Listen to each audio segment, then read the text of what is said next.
নমস্কার বন্ধুরা, আমিও বাঙালি রান্নাঘরে সবাইকে স্বাগত জানাচ্ছি। আবারও একটা নতুন রেসিপি আপনাদের মাঝখানে শেয়ার করতে চলেছি। সেটা হলো যোধপুরের খাস্তা ক্ষীর কচুরি। তাহলে চলুন দেখে নেওয়া যাক আজকের রেসিপি।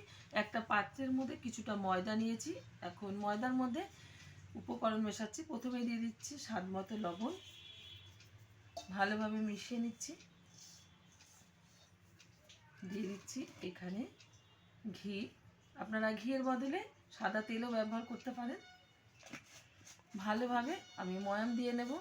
যত ভালো ময়াম দেবো তত কিন্তু খাস্তা হবে কচুরি। বলে কিন্তু ময়ামটা দিয়ে নিয়েছি। এখন আস্তে আস্তে জল ঢেলে একটা শক্ত ডোয়ে পরিণত করব।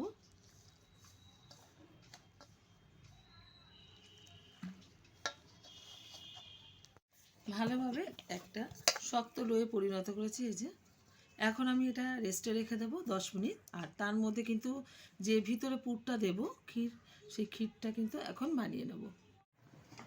খাস্তা কচুরির ভিতরে যে পুরটা আমি দেব, ক্ষীরের পুরটা, তার জন্য ওভেনে কড়াই বসিয়ে দিয়ে দিয়েছি 500 গ্রাম লিকুইড দুধ।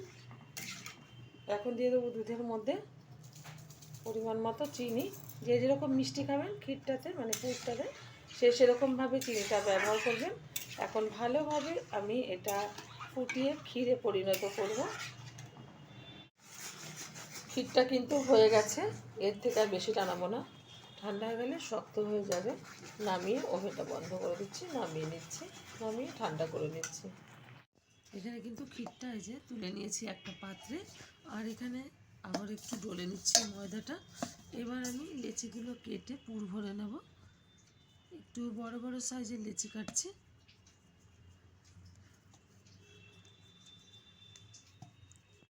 এবার লেচিগুলো দু হাতে তালুর মাঝখানে একটু গোল করে তারপরে কিন্তু একটু বাটির মতো আকৃতির করে গর্ত করে নিতে হবে, যাতে পুরটা ভালোভাবে ভরতে পারি। যত বেশি পুর ভরা যাবে তত কিন্তু এই কচুরিটা খেতে ভালো লাগবে, খাস্তা কচুরিটা। তো পুরটা ভরে দিচ্ছে, একটু বেশি পরিমাণে কিন্তু পুর ভরছি আমি।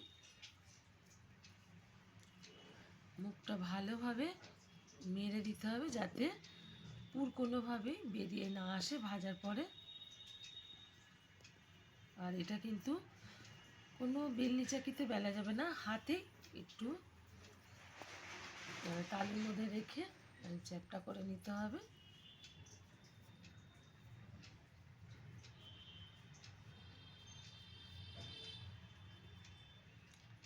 একটা হয়ে গেলে প্রত্যেকটা এরকমভাবে আমি পুর ভরে দেবো। ক্ষীরের খাস্তা কচুরিগুলো বানানো ভাজার জন্য ওভেনে কড়াই বসিয়ে তাতে দিয়ে দিয়েছি বেশ কিছুটা পরিমাণে সাদা তেল। তেলটা হালকা গরম হয়ে গেছে। এখন আস্তে আস্তে করে আমি কচুরিগুলো তেলের মধ্যে ছেড়ে ভেজে নেব। আমার এই রেসিপি যদি আপনাদের ভালো লেগে থাকে আপনারা অবশ্যই আমার চ্যানেলটিকে সাবস্ক্রাইব করবেন, লাইক করবেন, শেয়ার করবেন।